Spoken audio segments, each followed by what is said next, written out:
Hello guys, എല്ലാവർക്കും പുതിയൊരു വീഡിയോയിലേക്ക് വീണ്ടും സ്വാഗതം. അപ്പോൾ നാളെ കേരള ബ്ലാസ്റ്റേഴ്സിൻ്റെ മത്സരം വരികയാണ്. അപ്പോൾ ഈ സീസണിലെ ലീഗ് മത്സരങ്ങളുടെ സെക്കൻഡ് ലാസ്റ്റ് മത്സരമാണ്. അപ്പോൾ നോർത്ത് ഈസ്റ്റ് യുണൈറ്റഡിനെതിരെയാണ് മത്സരം വരുന്നത്. അപ്പോൾ ആദ്യ മത്സരം കൊച്ചിയിൽ നോർത്ത് ഈസ്റ്റ് യുണൈറ്റഡിനെതിരെ ഒരു 1-1 സമനിലയായിരുന്നു. അപ്പോൾ നാളത്തെ മത്സരത്തിൻ്റെ റിസൾട്ട് എന്തായിരിക്കും എന്നുള്ളത് കണ്ടറിയണം.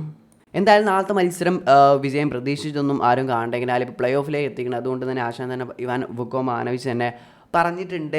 അപ്പോൾ നാളത്തെ മത്സരത്തിലൊന്നും വിദേശ താരങ്ങൾ ഉണ്ടാവില്ല. അതുപോലെ തന്നെ നമുക്ക് കഴിഞ്ഞ മത്സരം കഴിഞ്ഞ ഒരു 2 ദിവസത്തിനുള്ളിലാണ് നോർത്ത് ഈസ്റ്റ് യുണൈറ്റഡിനെതിരെയുള്ള മത്സരം. അതും ട്രാവൽ ചെയ്തിട്ടാണ് വരുന്നത്. അതുകൊണ്ട് തന്നെ കഴിഞ്ഞ മത്സരത്തിൽ കളിച്ച ദിമിത്രിയോസ്, അതുപോലെ തന്നെ ലെസ്കോവിക്ക്, അതുപോലെ ഫെഡോർ ഒന്നും കളിക്കില്ല എന്ന് നേരത്തെ പറഞ്ഞതാണ്.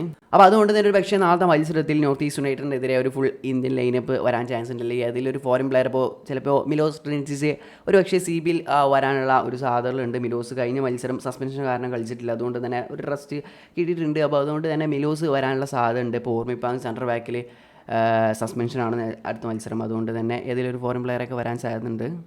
അതുപോലെ ബ്ലാസ്റ്റേഴ്സിൻ്റെ ട്രാവൽ ബ്ലോഗ് കുറച്ച് മുമ്പ് വന്നിട്ടുണ്ടായിരുന്നു. അപ്പോൾ അതിൽ 3 വിദേശ താരങ്ങൾ ട്രാവൽ ചെയ്യുന്നുണ്ട്. ലെസ്കോവിക്കിനെ കണ്ടു, അതുപോലെ മിലോസ് ട്രിനിസിനെ കണ്ടു, ദൈസുക്കി സക്കായിനെ കണ്ടു. അപ്പോൾ ലെസ്കോവിക്കൊന്നും കളിക്കില്ല എന്ന് പറഞ്ഞിട്ടുണ്ടായിരുന്നു. ഒരു പക്ഷേ സൈഡ് ബെഞ്ചിൽ ഇരുത്താൻ എങ്ങനെയാലും ഒരു മത്സരത്തിൽ ഒരു 20 പ്ലെയേഴ്സ് അല്ലെങ്കിലും വേണമല്ലോ. സ്ക്വാഡിൽ ഉൾപ്പെടുത്തിയാലാണല്ലോ കളിക്കാൻ പറ്റുക. അതുകൊണ്ട് തന്നെ അതിനു വേണ്ടി കൊണ്ടുപോയതായിരിക്കും ഒരു പക്ഷേ അവർ കളിക്കാനുള്ള സാധ്യതകളുണ്ടാവില്ല. എന്തായാലും അവസരങ്ങൾ കിട്ടാത്ത മറ്റു ഇന്ത്യൻ താരങ്ങൾക്കൊക്കെ എങ്ങനെയാലും ഇന്ന് നാളെ അവസരം കിട്ടാനുള്ള സാധ്യതകളൊക്കെ ഉണ്ട്.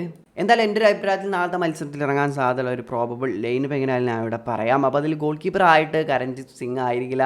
ഈ മത്സരത്തിൽ വരുമ്പോൾ ലാറ ശർമ്മ അല്ലെങ്കിൽ മുഹമ്മദ് അർബാസ്, 2 കീപ്പർമാരും അത്യാവശ്യം മികച്ച കീപ്പർമാർ തന്നെയാണ്. അപ്പോൾ ഇതിൽ ഏതെങ്കിലും ഒരു കീപ്പറിന് ചാൻസ് കിട്ടാനാണ് സാധ്യത കൂടുതൽ. എങ്ങനെയാലും വരുന്ന 2 മത്സരത്തിലും ചാൻസ് കൊടുത്ത് ലാറ ശർമ്മയെ എങ്കിലും നമുക്ക് ആ പ്ലേ ഓഫ് മത്സരത്തിൽ ലാറ ശർമ്മ നിൽക്കുന്നതായിരിക്കും ഏറ്റവും ബെറ്റർ. കഴിഞ്ഞ മത്സരം കണ്ട എല്ലാവർക്കും അറിയാം കരൺജിത്തിനെ കൊണ്ട് കൂടുന്നൊരു കാര്യമല്ല. പ്രായം വളരെ അധികം തളർത്തുന്നുണ്ട് താരത്തെ.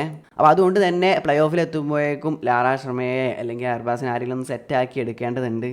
ലാറ ശർമ്മ ISL നിന്ന് എക്സ്പീരിയൻസ് ഉള്ള ഗോൾ കീപ്പറാണ്, നല്ല ഗോൾ കീപ്പർ തന്നെയാണ്. അതുകൊണ്ട് തന്നെ പെട്ടെന്ന് സെറ്റാക്കിയാൽ നമുക്ക് അത്രയും നല്ലതാണ്. പിന്നെ ഡിഫൻസിലേക്ക് ഒരു ആളിൽ നോച്ച സിംഗ്, എല്ലാവർക്കും റെഡ് കാർഡ് സസ്പെൻഷനാണ്. പിന്നെ അതുപോലെ തന്നെ ഓർമ്മിപ്പാങ്ങിന് 3 യെല്ലോ കാർഡായി അങ്ങനെ സസ്പെൻഷനാണ്, 4 യെല്ലോ കാർഡായിട്ട് സസ്പെൻഷനാണ്. പിന്നെ ലെസ്കോവിക്ക് കഴിഞ്ഞാൽ ഫുള്ള് കളിച്ചുകൊണ്ട് തന്നെ ലെസ്കോവിക്കും ഇറങ്ങാൻ ചാൻസ് ഇല്ല. അതുകൊണ്ട് തന്നെ പ്രീതം കോട്ടാലും അതുപോലെ തന്നെ ഒരു പക്ഷേ മിലോസ് ട്രിനിസിസും CBI കളിക്കുമെന്നാണ് പ്രതീക്ഷിക്കുന്നത്. റൈറ്റ് ബാക്കിൽ ഈ കളിയിൽ പ്രബീർ ദാസിന് ചാൻസ് കിട്ടാൻ സാധ്യതയുണ്ട്. പ്രബീർ ദാസിന് വല്ല ഇഞ്ചുറി എന്തുകൊണ്ടുള്ള ഒരു ന്യൂസ് കേട്ടിട്ടുണ്ടായിരുന്നു. അപ്പോൾ ഫിറ്റ് ആണെങ്കിൽ പ്രബീർ ദാസ് ആയിരിക്കും അല്ലെങ്കിൽ സന്ദീപ് സിംഗനായിരിക്കും കളിക്കുക. ലെഫ്റ്റ് ബാക്കിലേക്ക് വരികയാണെങ്കിൽ അരിത്ര ദാസ് കളിക്കാനാണ് സാധ്യത. കഴിഞ്ഞ മത്സരത്തിൽ ഡെബ്യൂ ചെയ്തിട്ടുണ്ടായിരുന്നു. ബ്ലാസ്റ്റേഴ്സിൻ്റെ റിസർവ് ടീമിൽ നിന്ന് പ്രൊമോട്ട് ചെയ്ത താരമാണ്. അപ്പോൾ താരത്തിന് ഒരു ഫസ്റ്റ് ലെവൽ ചാൻസ് കിട്ടാനുള്ള സാധ്യതകൾ കാണുന്നുണ്ട്. പിന്നെ മിഡ്ഫീൽഡിലേക്ക് വരികയാണെങ്കിൽ അസർ ആൻഡ് വിപിൻ ഒരു പക്ഷേ കളിച്ചേക്കാം. വിപിനൊക്കെ കഴിഞ്ഞ മത്സരമായിട്ട് സ്ഥിരം കളിക്കുന്നതുകൊണ്ട് ഒരു പക്ഷേ അല്ലെങ്കിൽ ഫ്രെഡിക്കൊക്കെ ചാൻസ് കിട്ടാനും സാധ്യതയുണ്ട്.